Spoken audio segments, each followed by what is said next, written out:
In this mind-blowing, paradigm-shifting interview that YouTube loves to censor, I had the honor and privilege to be in company with the man, the myth, the legend among legends, Dr. Joseph Farrell. We talk about how there is a deep, dark, and sinister transhumanist agenda that has been in a working process for a very long time. There has been a hidden hand that has ruled the world for thousands of years and has used alchemy as one method to help shape and mold the human race to where we are like cattle. Charles Fort stated, "The earth is a farm. We are someone else's property." H.P. Lovecraft stated our existence perfectly. A dog is a pitiful thing, depending wholly on companionship, and utterly lost except in packs or by the side of his master.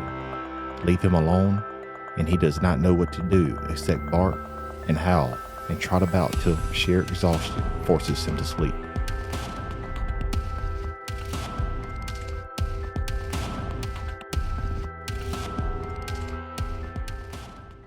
But now let's move into the transhumanist agenda, I guess you could say, for lack of a better term. It's an overused term, I know that, but it's true. There is an agenda at play. Now, last year when I interviewed you, we went out for dinner, and my wife was impressed by how much of a gentleman you are. You opening the door, and even to my wife, you show great morals and values. Like, yes, ma'am. And you're even older than my wife. And the thing is, what I'm leading to, Joseph, is that there's not much of that anymore. No. The morals, the values of people, you don't see. People opening doors for people. You don't see the kind gestures. What is happening to the human species, Joseph? Because it seems like we are not evolving, we are devolving as a human species. What's going on here, Joseph? Well, I don't think the lack of courtesy or rudeness in the culture today is directly tied to transhumanism. I think it's just another component of the fact that people have been deliberately cut off from the tradition of this culture, and courtesy is a part of that tradition. And I think it kind of plays into the fact a little bit, just a little bit. Well, a little, but I think it's more that people have been so cut off from the idea of courtesy. The word courtesy comes from court, obviously. In other words, manners were something that developed in courts, royal courts, noble courts, and then eventually expanded throughout society, largely, I think, due to the Protestant Reformation, when things were more equalized. Courtesy was just assumed. But a part of it is coming out of the quackademy, as I like to call it, because quite literally in this country it's been taken over by and large, by a bunch of Gramscian Marxists, and their agenda has always been to tear down every institution. If you look at Antonio Gramsci's work, he was the Marxist philosopher, Italian Marxist philosopher, that basically invented the idea of cultural Marxism. And the agenda there is simply to tear down every institution that conveys, or in their opinion, conveys bourgeois values, bourgeois virtues, I should say. And that's the other thing. This culture talks about values, and a traditional culture will talk about virtue. And to me, courtesy is just part of trying to live a virtuous life. It's extending to another person a respect simply by dint of their being a human person. And if you're in a value-ridden society where there is no such thing as a transcendent virtue, then any institution is up for grabs, and this is basically what they've done. And courtesy is a part of it. Courtesy is definitely a part of our cultural tradition, and it's something that they want to tear down. and substitute with their own tradition. You look at Marxists and they all address each other as comrade. Well, there's a reason for that. I think as far as transhumanism goes, that there is in transhumanism a hidden occult agenda. When my co-author and I, Dr. DeHart, did our book on transhumanism, we pointed out that in classical occult lore, mankind, or Adam, exists in 4 levels, each one a lower level from the one above it. At the top, you have the idea of the androgyne. And interestingly enough, we discovered when we were researching this that it's always a masculine androgyne. That sounds kind of oxymoronic and self-contradictory, but we think that there were reasons for why it was viewed that way. But in other words, you have an androgyne at the top.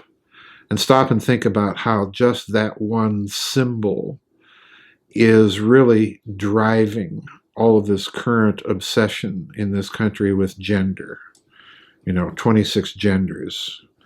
And this was something that was easily predictable back in the 70s when they made the change on government forms from sex, male or female, to gender. Gender is an attribute of languages. So, it's not surprising that we have a group of people in this country, I feel like a woman today, or I feel like a man, so I'm going to use that bathroom, whatever. Because what they're attempting to do is this classical Gnostic culture. It's an attempt to define reality by manipulations of language. So at the top of this view of Adam in alchemical lore, you have the androgyne. Then immediately below that, you have what's called mineral man. Or in some cases, they even describe it as metallic man. Interesting. Below that, you have vegetable man. And then below that, you have what we are, animal man. And if you look carefully at what the transhumanists are doing, what they're trying to do is they're trying to ascend back up that alchemical ladder. They're trying to create the philosopher's stone, the transmutation of humanity itself in some alchemical text is what is meant by the philosopher's stone. So they're literally trying to merge animal man with what? Well, with vegetable man through genetic manipulations. You've got geneticists experimenting with creating rabbits that grow in the dark and glow in the dark by engineering into their genome phosphorescent plant material and so on. And then above that, what do you have? You have mineral man. Well, what are the transhumanists talking about? They're talking about the merger of what? Man and machine. What are machines made out of? Well, they're made out of minerals. They're made out of metals. And then, of course, you've got the androgyne at the top of it, and we're seeing that agenda play out. So if you look behind this is what I find so fascinating. If you look behind all of the quasi-scientific rational language that they dress up these agendas in, what they're really talking about, if you strip away that language, what they're really talking about is this plain old-fashioned alchemy. They're talking about plain old-fashioned occult stuff. These doctrines have been around for a very long time. The transhumanists, in my opinion, have simply just kind of dressed them up in modern scientific clothing, modern scientific jargon, but it's the old agenda, is what I'm saying. There's been absolutely no change. And the idea there again is it's the perfectibility of man through some sort of scientific procedure. And, we know where that's going to lead. To those who may be unfamiliar with alchemy, I guess briefly, your Cliff Notes version of what is alchemy and how does that play into this picture? Well, alchemy, if you look at alchemy, I wrote a whole book on it. So there's 2 forms of alchemy. There's esoteric alchemy and exoteric alchemy. And both versions are seeking the philosopher's stone. The philosopher's stone in esoteric alchemy is the actual transmutation of the human being. Okay, and that is exactly what we see going on in transhumanism. They're trying to perfect the human being through scientific procedure. Exoteric alchemy is the alchemy that most people think of, where you had a bunch of medieval chemists trying to transmute base metals into gold. Okay, and that's a certain. That certainly is true. They were certainly trying to do this. I mean, you can't read people like Nicholas Flamel or people like that, or Paracelsus, and not come to that conclusion. They were serious about it. But the other thing that people miss about alchemy is that ultimately what they were trying to do was get to what they viewed as the prima materia, the prime matter, the matter underlying all other matter. Because it's that matter, the ether, the physicists would call it, or the space-time lattice, we would call it now, or whatever, some such term. It's the same thing. They were trying to get to the point where they could get to the bottom of the universe, so to speak, to the stuff that makes up all other stuff, and through manipulations of that stuff be able to manipulate all other stuff. So again, it's the old magician's dream of being able to manipulate reality itself. So there's not much difference, if you stop and think about it. There's not much difference between what the alchemists are up to and what modern sciences are up to, because they're really about trying to do the same thing. They're trying to manipulate the fabric of reality through their processes and their experiments. And the only difference, really, if you stop and think about it, is that the alchemist is there in his medieval laboratory with his flasks and his urns and his fires and so on and so forth, and his mercury. And the modern physicist is simply trying to do the same thing with mathematical equations and big machines in Switzerland. It's essentially the same thing. Do you think this kind of ties in CERN again? Oh yeah, absolutely. With that, maybe some of these major tech companies, or the elite cabal, whatever you want to call them, they're using CERN.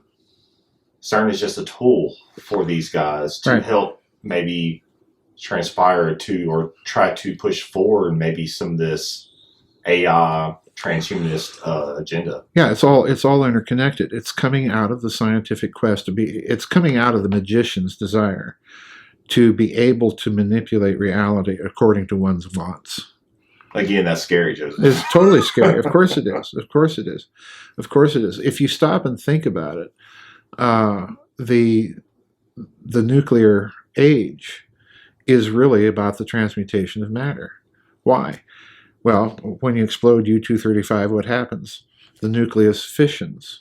It divides. It splits. And it splits into two new elements, boron, you've got xenon, some other stuff. But essentially that's it. It's a transmutation of one element to the other. That's alchemy. Mm-hmm. It's nothing but alchemy.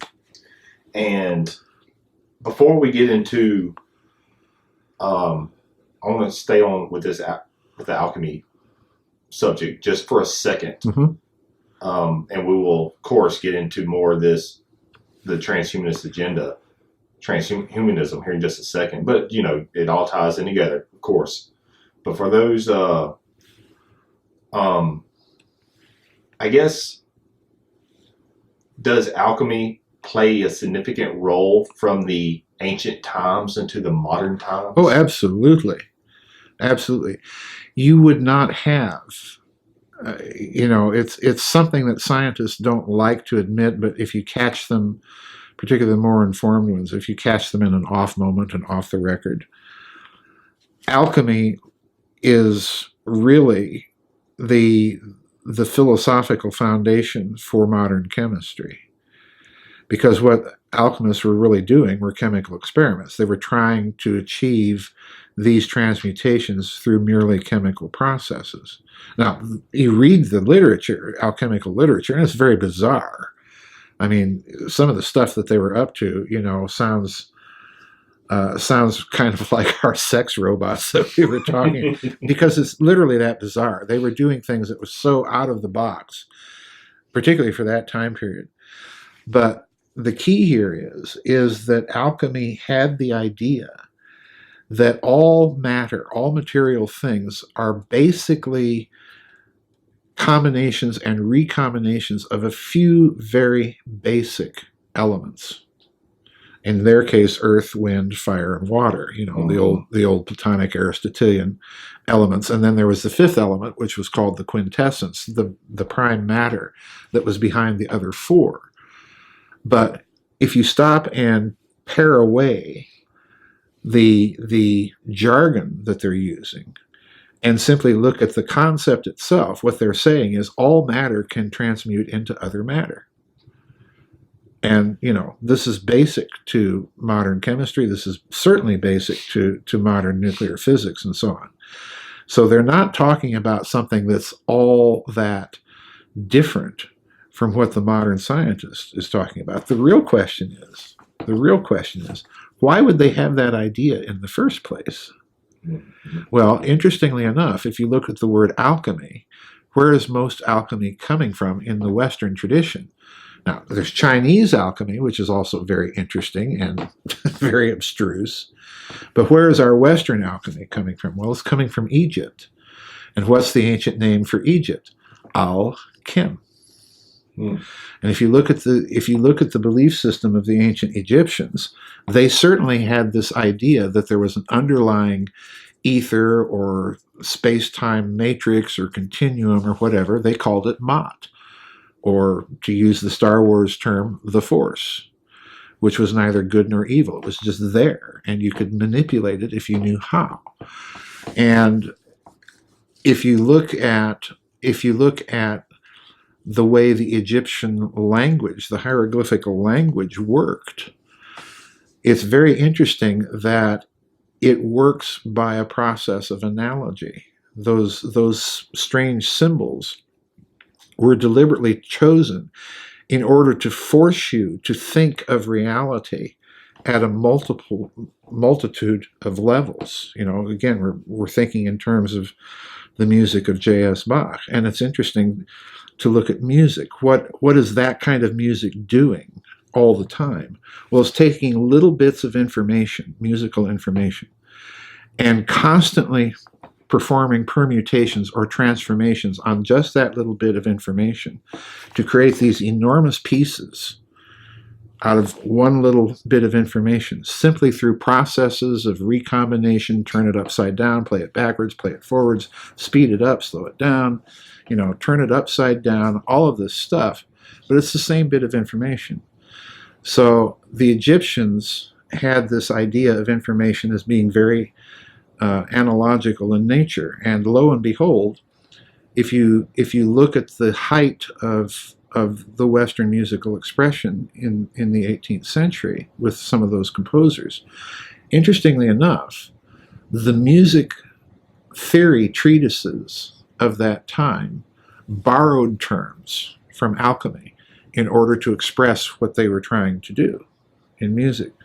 So it's been there, and that to me is a big clue that wherever this idea is coming from, this idea of the transmutation of information, of matter itself, that it's coming from, in my opinion, a high civilization that had to have existed in the midst of prehistory. The Egyptians are kind of the watered down version of something that possibly Atlantis. You can call it whatever you want. You can call it. I call it the very high civilization simply because I avoid the term Atlantis because most people think of Atlantis as something, as a location here on Earth somewhere.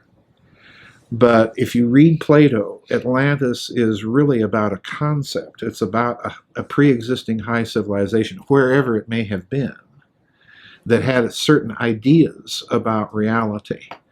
And that for me is a very high civilization. I'm an odd duck. If if we want to call it Atlantis, then we have to open up the possibility that Atlantis may not have been on this planet at all. In fact, Atlantis may have been a planet. Mm-hmm. Because if you look at the way language, again, we're dealing with the idea in ancient languages.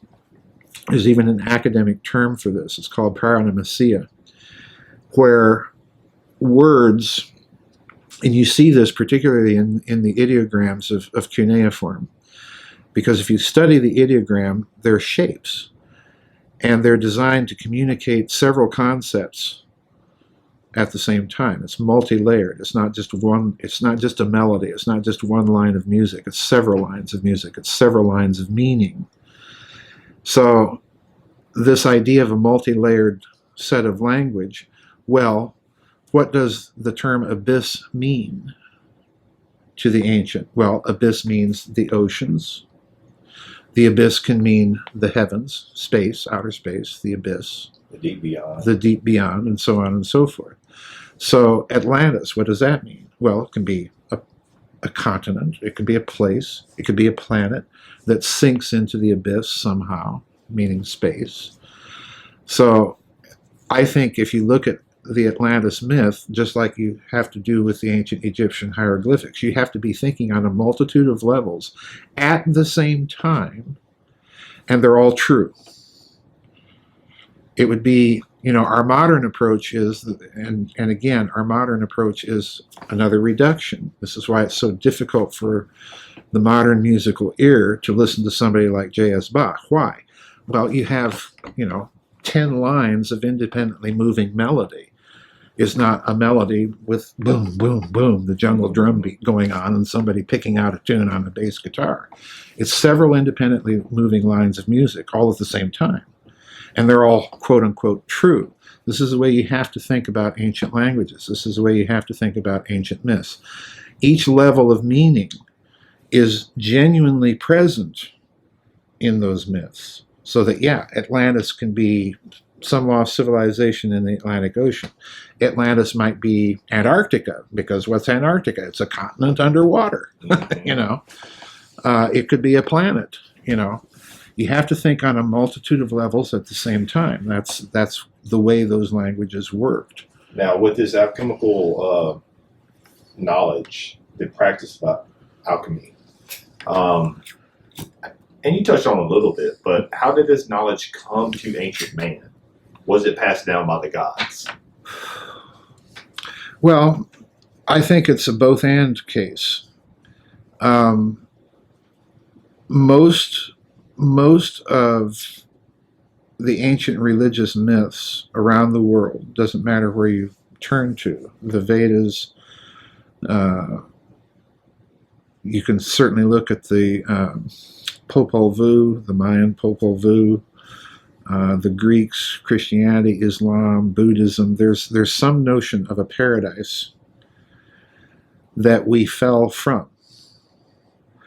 And my thinking is that, okay, if you're in a paradisial state where your personal experience and reason is utterly at one with your human nature, the nature that we all share, and for that matter, utterly at one with nature, you're going to have a certain intuitive knowledge of the way things work, that even if you fall from that, some of that memory is still there. So I think that's one explanation for it.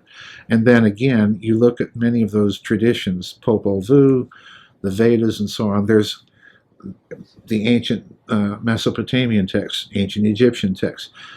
They all speak at some point of an intervention of God or the gods in human affairs that either redirects the direction that we're going or imparts some special knowledge that becomes kind of like a code in a program that we take and run with, So I think it's a both and sort of thing. We have to get out of this frame of mind that we've got to choose one or the other. I don't think that's true, because if you look at those texts and you're trying to be faithful to them, you get both types of answers. What are the ramifications of the elite and others practicing alchemy, what would they gain from such a craft? Okay. I know that's a very It's a heavy one. yeah. How to put it? Because I know it ties into this. It can possibly tie into this transhumanist agenda. Oh, sure. Of course. Absolutely. You gain the power of the universe. You gain the insight into how the macrocosm works, and thereby gain the power as to how the microcosm works. In the ancient thinking, mankind is the microcosm. He's the little universe, because present within mankind are all the elements that you see in the universe at large. Well, interestingly enough, there's a theory, and I talk about this in my book, Microcosm and Medium, which incidentally is about mind control. It may sound like it's about cosmology. It's really not. Of course it does. It all ties together. If you look at the ancients, they had this view of mankind as a microcosm. But what did that mean in terms of how they viewed the universe? Well, they viewed the universe as a makanthropos, as a large man. In other words, the universe is an organism, not a machine. Now stop and think about that one. That's profound. Because if you look at the beginnings of modern Western science in the 17th century, Descartes, Newton, Leibniz, people like that, what are they doing? Not so much Leibniz, incidentally, but Newton certainly. The universe is reduced to a machine. And is it really? It certainly responds, because of the phenomenon of non-locality and quantum entanglement, it responds more like a body. It responds more like an organism than it does a machine. The same with Earth. Yeah, the same with Earth, yes. Mother Earth, there's a reason for the symbol. So this is my point. When you start thinking that these symbols were just chosen willy-nilly because these people were stupid and superstitious, you got another thing coming. They were much cleverer than we give them credit for. But yeah, if you can figure out the, let's just be very blunt about it. If you can figure out the analogical process of information processing that's at the heart of the universe, if you can figure out how that works, and furthermore, if you can make it a matter of formal mathematical explicitness, then you've got the key that unlocks everything. And that's what they're after. Well said, Joseph. And with this practice of alchemy in ancient times, do you think that this practice of alchemy is what shaped and molded the ancient past with these megalithic wonders such as the Great Pyramids and many others? Yeah, I think I'm thinking here. I'm going to have to choose my words carefully. No, it's a good question. Yes, I think what you are looking at, in a certain sense, with the megalithic structures that are scattered on the surface of the planet at key locations, is you are looking at an attempt at a kind of planetary alchemy, an attempt to and I'm going to use the machine model again, even though I'm uncomfortable with it. I think you're looking at an attempt to turn the planet into a machine for whatever purpose. Part of it may have been very benign, but I think there was a very malign aspect to it as well. But the reason I say that is, let's do a little bit of physics. If you look at where some of these sites are scattered on the surface of the Earth, they're usually at one of two types of places. They're either at a nodal point, if you were to view the surface of the planet as nodes in a crystalline lattice, and we'll get back to why that's important, or they're at certain key points where the geomorphology of the surface of the planet indicates that telluric currents, or the ground electricity, to be crude about it, kind of converge. My friend Walter Bosley does a lot of stuff on those lines. What I think you're looking at, the Earth is a sphere. If you set that sphere into vibration, if you let's say thump the surface of the Earth, it's going to send out a surface wave that will go around the planet, and then at the antipode, that wave will then return and reflect back to where it started from. Okay? So at the points at which you're thumping the Earth, you have converging lines of force that are vectors coming in at a point, and at that point they sum to zero, and you get a pure magnitude of force that's not moving in any direction. That's a scalar. That's exactly what a scalar means. It's a pure magnitude of force present at a particular point. So I think that if you view the planet that way, as a surface with multiple surface waves constantly moving over the surface of the planet, you're going to identify certain points on the surface of the planet where all those vectors of force from those surface waves are summing to zero, and you get pure magnitudes of force. That's where oftentimes you see these megalithic structures being placed. So in other words, whoever's doing this had, in my opinion, had enough geophysics to understand that if you place something there of a particular nature, you might be able to manipulate those planetary forces. Stop and think about what I just said. Loaded question. Well, remember Kardashev, Nikolai Kardashev in the Soviet Union, the famous Russian astrophysicist. What did he say? There's 3 classifications of civilizations in his scheme to recognize the development level of, let's say, an alien civilization that might make contact. The first level is a civilization so advanced that it requires the energy of an entire planet. The second level of civilization is even more advanced and requires the level of energy of an entire star. And the third level of civilization is a civilization so astronomically advanced it requires the energy of an entire galaxy to sustain. But there's the Farrell corollaries. You don't necessarily have to be at that level of energy requirement to be able to have systems that can manipulate systems on that scale. In other words, if you have something placed at those nodal points capable of manipulating that standing telluric current, those standing waves on the surface of the planet, then you've got a planetary engineering. I see where we're going with this. Uh-huh. Yeah. Think harp. Yeah, I am. And now, again, this ties into the transhumanist agenda. Right. We will get into that in just a minute. I'm trying to lay out the groundwork, the blueprint of these guys. Now, is that one facet, or is dark matter one facet of the equation with the practice of alchemical magic, because they want to maybe that is the essence of the universe? Well, let's put it this way.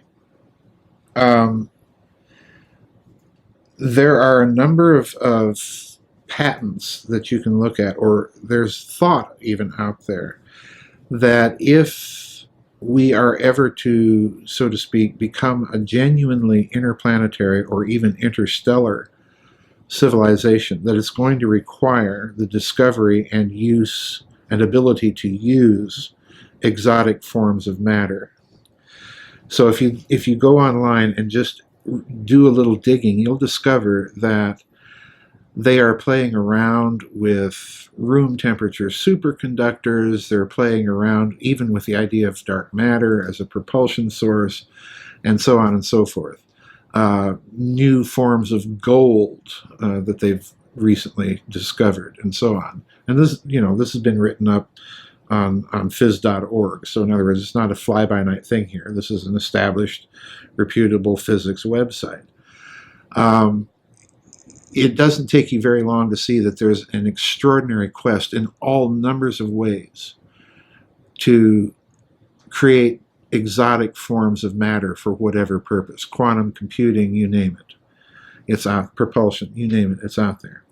The problem is, with dark matter particularly, what dark matter is it's a theoretical mathematical construct that's falling out of some areas of modern theoretical physics. And there's physicists that don't believe it.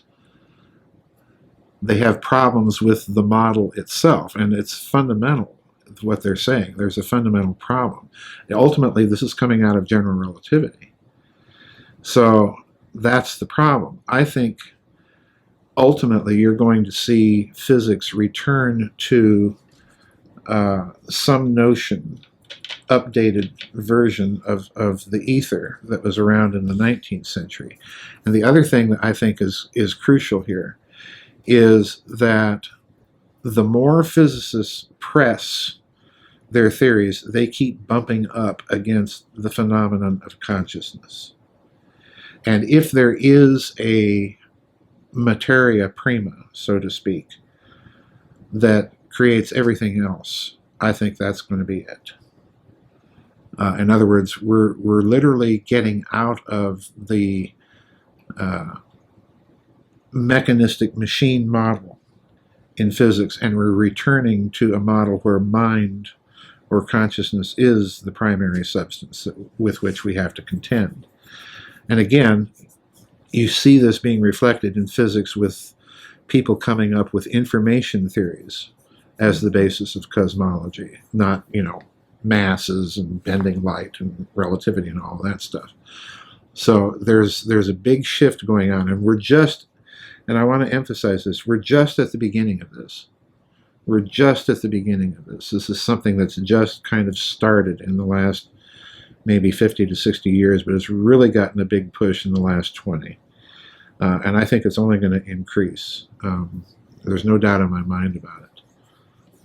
Now, how do we tie this practice of alchemy from ancient times to modern times with the transhumanist agenda, transhumanism, the emergence with artificial intelligence? Now, well, I just gave you the key. But like how I guess, how do we segue into that? Because it seems like there's something else in the picture that I feel like we're missing, because that's just one tool that they are using with this transhumanist agenda. Is there anything else that they may be using to push this transhumanist agenda that may be similar to the alchemical ways or the practice of alchemical magic? Okay. The key is information, because if you look at what transhumanists are really ultimately talking about, this idea of merging man and machine, well, why would you want to do that? Well, their answer is, well, we can process what? We can process information much more quickly. We can learn like that. Okay? And then you get the life extension transhumanists. Well, why do you want life extension? Well, stop and think about it. Let's say you lived 1,000 years. You had the capability to live 1,000 years. What happens to your ability to process information? What happens to human knowledge? Right now, human beings live on average about 70 to 80 years. Okay? That means we have to recycle and transmit the sum total of all human knowledge about once every 20 years to a new generation. Our best and brightest scientists or philosophers or what have you are known for primarily one discovery in their lifetime. And usually that's made when they're in their early 20s or 30s. Think Einstein, think Heisenberg, Darwin, and so on. Most of these people are achieving their fame when they're young. And then after that, it's to sort of sit back and collect your money. Yeah. But imagine, instead of 70 or 80 years, you had 1,000 years. I don't know if I want to live here that long. Well, but So stop that and way things but are stop not- and but stop and think about what it does in terms of the acquisition of knowledge. You would be able to master not just one discipline, but several.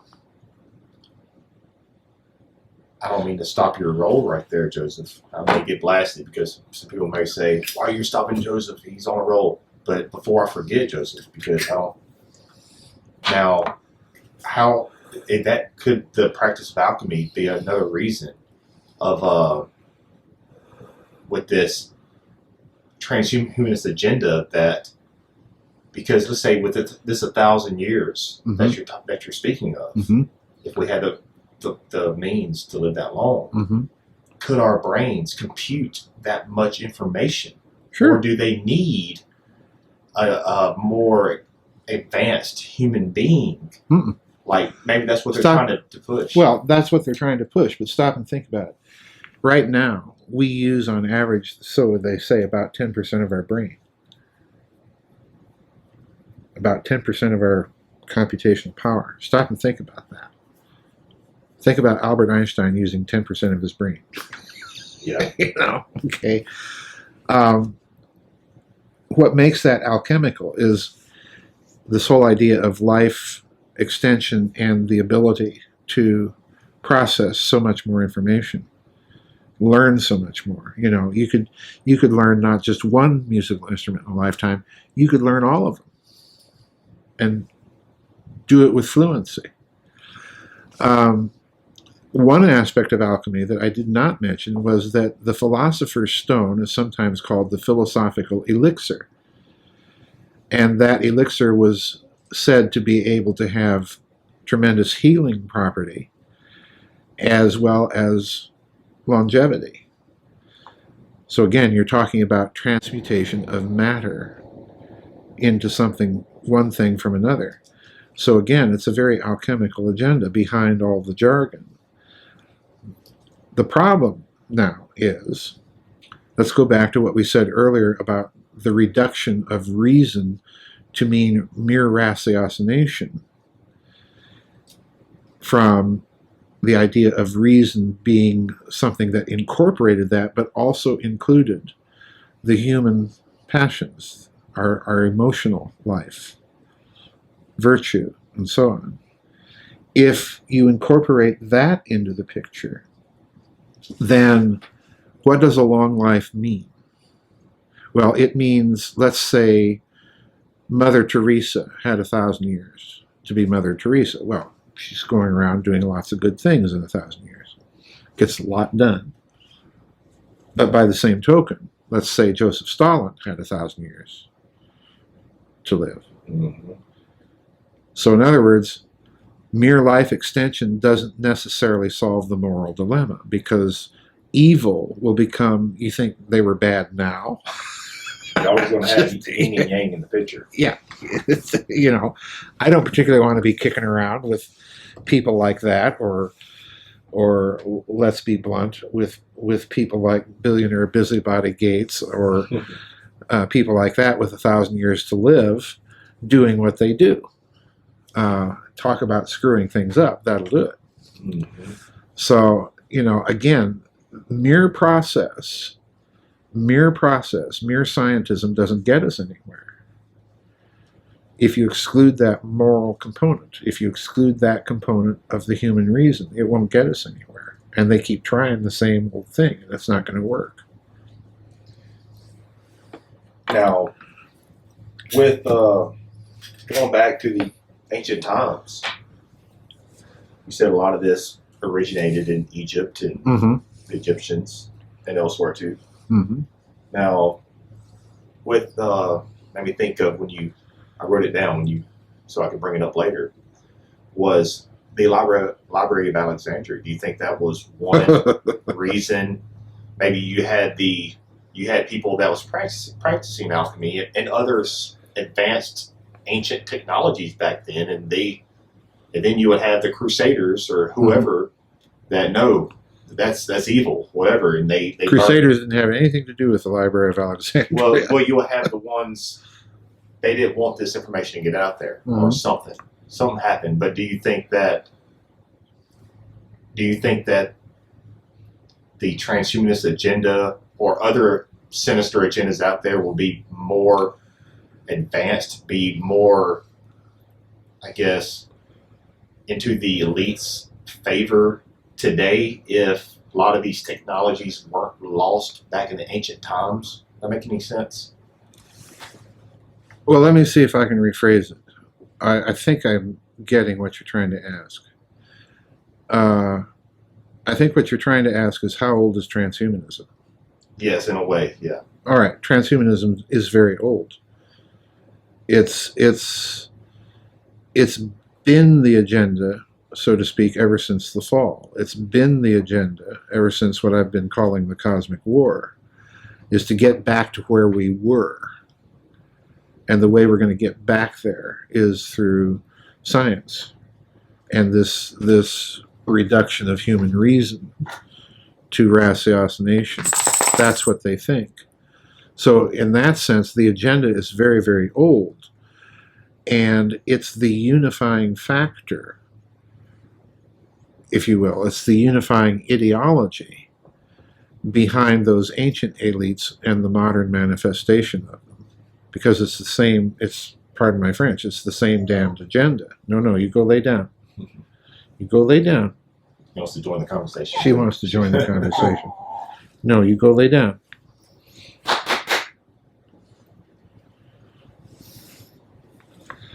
But that's the unifying factor here. These people have always been with humanity. They have always been there. Stop and think, during the Renaissance, who were those people? Well, they were people like Cosimo de' Medici. What was he doing? Well, he paid money. He sent spies to Byzantium to get a hold of the Hermetica. Mm-hmm. And he was successful in doing that. And once he got a hold of it, then what did he do? Well, he translated it. And then what did he do? Well, he acted upon it. So these people have always been with us. They've always been there. The real problem is being able to recognize them, because they've always had the same telltale signs. The perfectibility of man through a reduction of his reason to mere ratiocination, and through the operations of science on human nature itself. That is classical alchemy, and that's classical transhumanism. There's really no difference philosophically when you look at them. The jargon is different, the technology is different, but it's the same philosophy. And this all plays into what we were talking earlier with gene splicing, or yes, because they're trying to perfect maybe our genes, our genetic makeup, everything like that. Right. It's eugenics. It's just, if you look at it a certain way, it's just plain and simple eugenics. Killing the old human to make a more perfect human. Right. And look what they're doing. They're perfectly willing to sacrifice old people in the nursing home or babies in the womb or shortly thereafter in order to have organs to harvest and get their stem cells and all of that stuff. It's the same old stuff. And something when they tie in later with possibly the sex trafficking. And the sex trafficking and the human slavery. Yes, absolutely. All of it. Absolutely. It's crazy, Joseph, how all this plays into one big giant picture. Oh yeah. It's mind blowing. But who do you think? I'd be asking you to speculate some, but I'm sure you have a few on top of your head. Top of your hat. My hat. Who are these who are some of these major players behind this transhumanist agenda? Well, people like Ray Kurzweil, obviously. I mean, this is a guy that thinks this is the whole future. He wrote a book about it, the singularity. When we achieve divine status through our human scientific efforts, that's really what he's talking about. Joel Giraud, Epstein certainly was interested in transhumanism. And if you look at, and this is a key crucial figure, I've mentioned him before in our discussions, Antonio Gramsci, the Italian cultural Marxist. Well, if you sit down and read him, he's difficult to follow in some cases and places, but in other places he's crystal clear. And he literally is about creating, and I'm going to, thank you, Joseph Stalin, I'm going to steal your phrase. He's literally about creating new Soviet man, through the process. And, think of Hitler and the Lebensborn program, the Aryan race, the perfected Aryan race, and so on, through all of their kooky genetic experiments. It's not new, and they're willing to sacrifice literally in the millions in order to achieve their goal.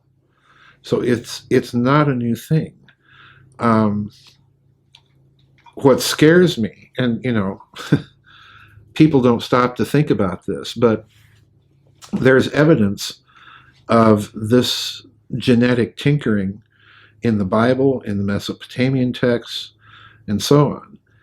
And at every point in the ancient texts that you see this getting carried away to such a state that it's breaking down the natural boundaries between species, there's some intervention that puts a stop to it. I mean, just think of the words in the New Testament, as in the days of Noah. Well, that's what they were doing in Noah's day. So something's going on, and they're trying it again. And if you look at the transhumanists carefully, and this again is very, very clear in Gramsci, although it's clear in the sense that it comes out of reading between the lines. If you look at what they're saying, they're really saying that we, the elite, are going to reduce the rest of the human population to slavery and material for our experiments. That's what they're really saying. Even Charles Fort said this. Have you ever read Charles Fort? Yes. Well, there's that famous phrase, I think it's from the Book of the Damned, where he says, I think we're property. Mm-hmm. I think someone else owns us and is, just doing whatever he wants to do. That's the mentality that we get with these people. It's clear in the Soviet Union. It's clear in Nazi Germany. It's clear if you read Kurzweil carefully. Well, how are you going to do all this? At some point, in order for them to be able to achieve what they want to achieve, they have to experiment on humans. And how many humans are going to be volunteers to have a computer chip put in their head? Not me. Not me. Not very many. So, yeah. You have to go out and literally kidnap people and cart them away to your secret labs and do whatever it is that you're going to do with them. And, we've got many people stepping forward in the last 20 to 30 years that have said this is precisely what they're doing. And, it's crazy how the government, academia, modern mainstream media, mm-hmm. they are pushing these agendas too. Mm-hmm. They are. We all know they're bought and paid. Yep. They have to pay their bills, so Yep. they're going along with the agendas. Yep. Whether they believe in it or not, a lot of these people. But with I guess you could just say one thing that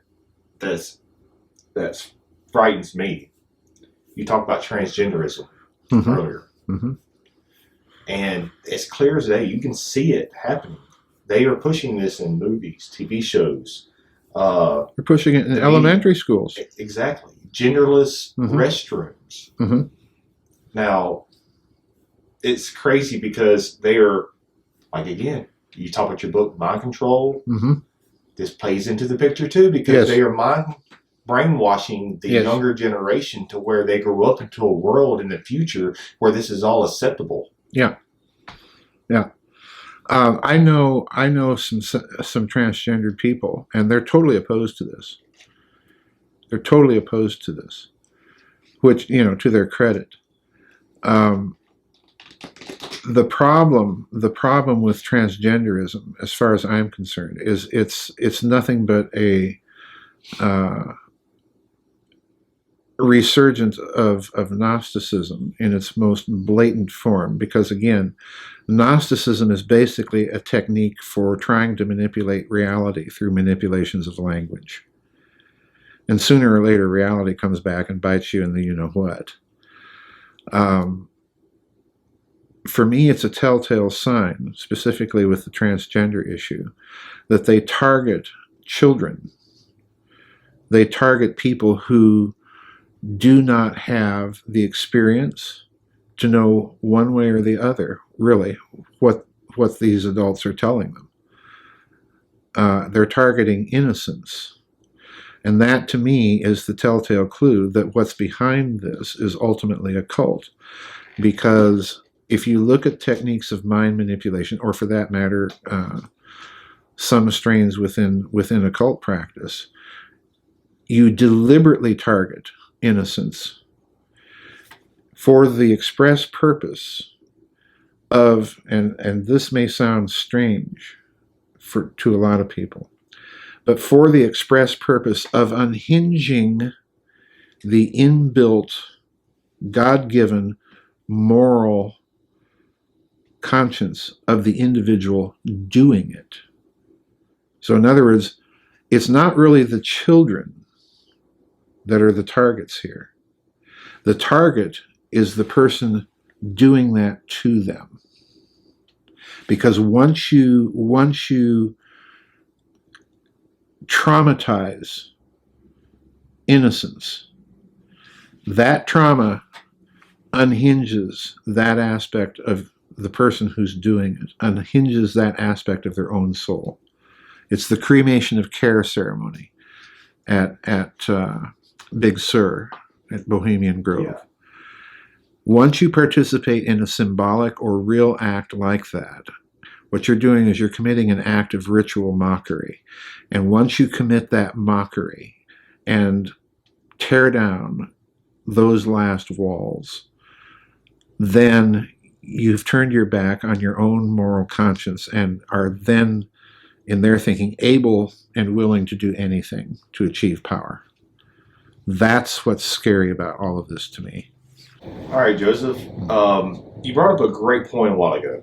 You were talking about trauma and things like that. And I saved this next question for when we talk about Jeffrey Epstein and sex trafficking, and we'll get into that later. But I had to go ahead and ask you, what if one of the sinister agendas at play here is to terrorize the women and children through sex trafficking, terrorize the population through false flag terrorism, mind control in media and television about doom and gloom, etc.? Because maybe their in-game scenario is to somehow disembark and take away the soul, the spirit, etc. Think how much trauma it would be to an unborn developing fetus during a woman's pregnancy if she is in a constant state of fear and trauma.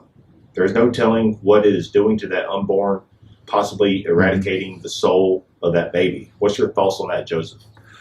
Well, I'm coming from a tradition that the soul and person are not the same thing, and our language itself tells us that they're not. We say, "I have a soul. I am a person." In other words, the soul is something proper to human nature. It's what gives us our emotions, our reasoning faculties, our will, and so on. That's proper to human nature. The individual instantiation of it is the person. So that said, I don't think it's ultimately possible to completely eradicate the soul because it's part of human nature. You can paper it over, you can submerge it, you can fracture it, which I think, is fairly clear from psychological studies of multiple personality disorder and so on, or people that have been through mind manipulation programs or some sort of trauma, that this is what happens to it shatters, it fractures the soul. Somebody once described Sirhan as being a fractured, cracked mirror that was simply being held together for dear life by the person, the person of Sirhan. That said, the one thing, if you study, and I'm sure we'll get back around to the topic of all of these sex trafficking rings, but if you look at the cases that have come out of the Epstein case You go back and you look at the Franklin scandal in the 1980s, or the Finders scandal in the 1980s, the Savile scandal in Great Britain.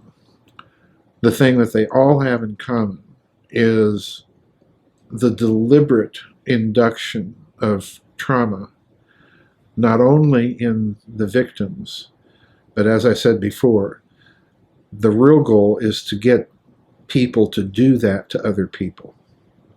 And it's always a telltale sign, I'm an animal lover. It's always a telltale sign that people that go on to practice abuse against human beings or traumatic practices against human beings very often start out abusing animals. Mm-hmm.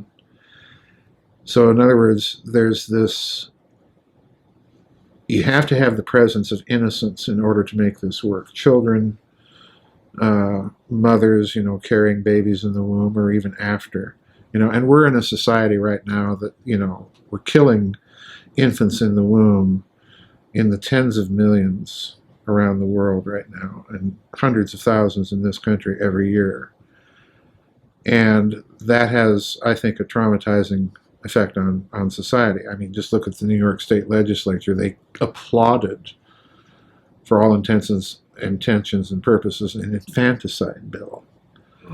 When you get to the point that those moral fences are so traumatized that they come down and they begin to manifest in society at large, you're in trouble. Because you can't have a functioning society like that. So I don't think there's any problem with your thesis that and it is, I'll even be more blunt. If you study things like Otto, the Ordo Templi Orientalis of Aleister Crowley, this type of procedure is talked about over and over. It's the shock value. The real goal of it, I think, is to shock the medium. And I've said this whenever I've talked about human sacrifice. And we have to understand human sacrifice is not something that must necessarily end in a human death. It's really the suffering that goes before it that you put people through. That's the key point of it. Although it can end in death, and obviously often does.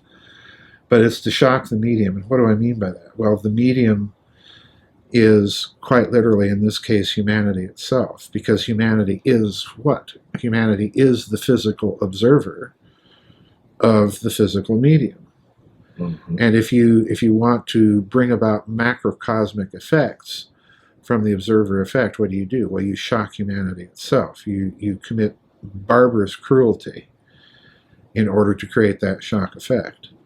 So yeah, could it be that one of their goals is to transform society into fearful sheep?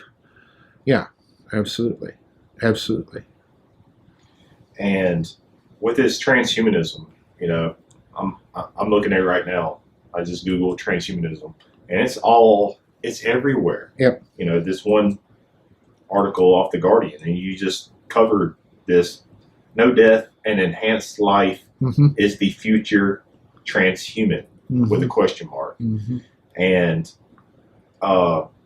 it goes on to say the aims of the transhumanist movement are summed up by Mark O'Connell in his book to be a machine.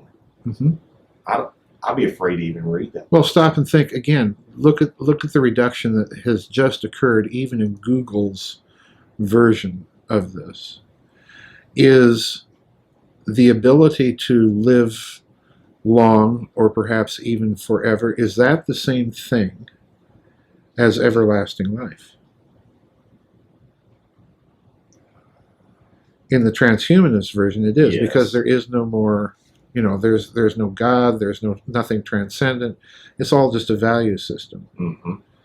But to a traditionally minded person from Western culture, is it the same thing? No, it's not. No. Mere longevity, mere immortality is not the same thing, because in our tradition, everlasting life meant a spiritual and moral component that went with it. Communion with God, the communion of the saints, and so on and so forth.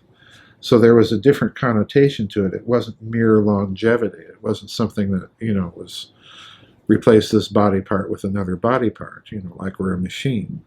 And that again raises another problem. I talked about this in one of my recent blogs.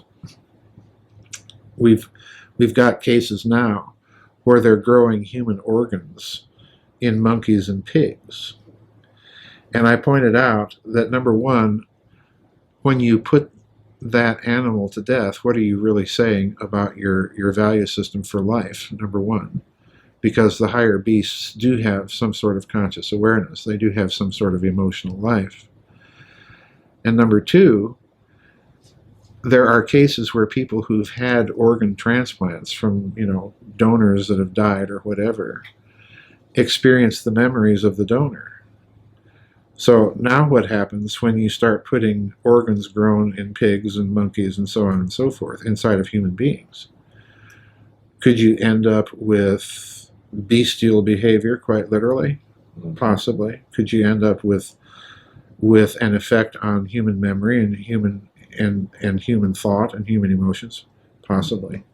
So these people are, because of their mechanistic reduction, that it's all just chemistry, they're opening up a Pandora's box to implications and things that might happen. I'm not saying that they will happen, but I suspect strongly that they will. They're opening up the door to things that they have not a clue. And it's, like I said earlier, it's going to come back and bite them in the you-know-what when everything starts going to hell in a handbasket. Causality effect. It's a causation, it's a context effect. So they're talking insanity. Bottom line, they're just talking insanity. And like I said earlier, I don't want the prospect that we're going to have to deal with Hitlers or Stalins or Mao Zedongs or Pol Pots living for 1,000 years to do what they do.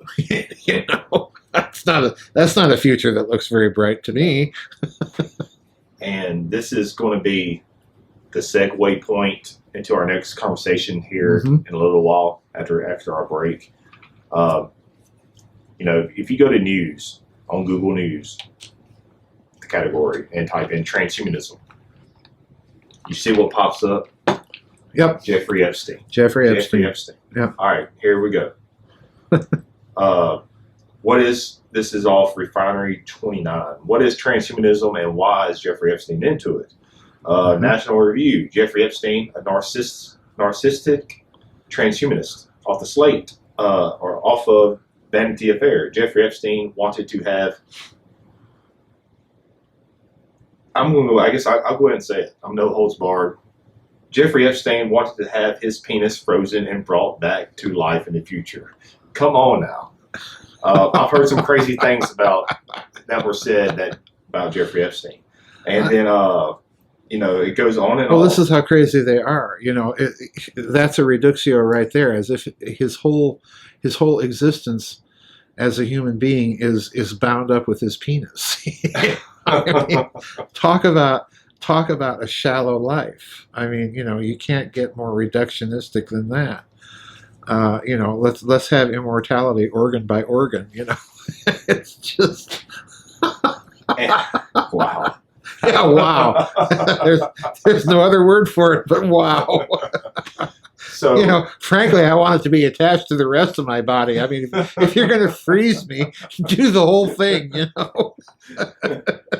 I like to end every little segment usually with a positive outtake.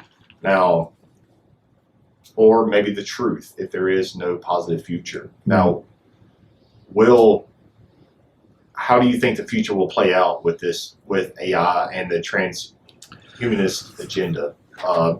Is it going to be a positive outlook, or do we have a chance? I think there will be a positive outcome. As to how that will come about, I have no idea. But my guess is, let's assume that the so-called elite get their way, and they get their wonderful transhumanist, population-reduced, environmentally sustainable future. it's going to be such a nightmare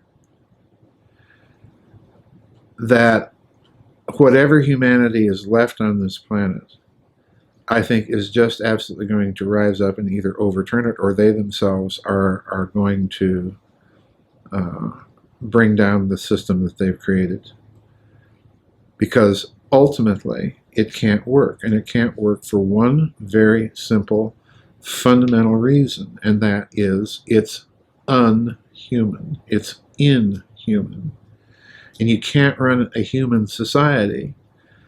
Again, I go back to Nazi Germany. I go back to the Soviet Union. You had a bunch of technocrats in charge of those countries who were putting into place and living out this whole doctrine, and they collapsed. They didn't work. They found out the hard way. And we seem, we have a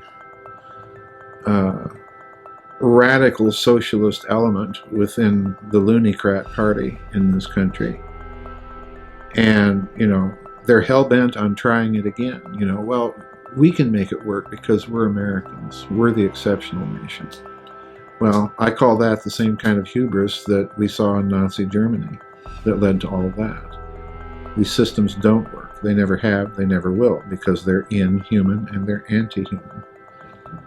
And ultimately, they always seem to birth some Stalin or Mao that wants to sit on top of the whole system and dictate to everybody else, and they do nothing but create misery. People just eventually have enough of it and say no more.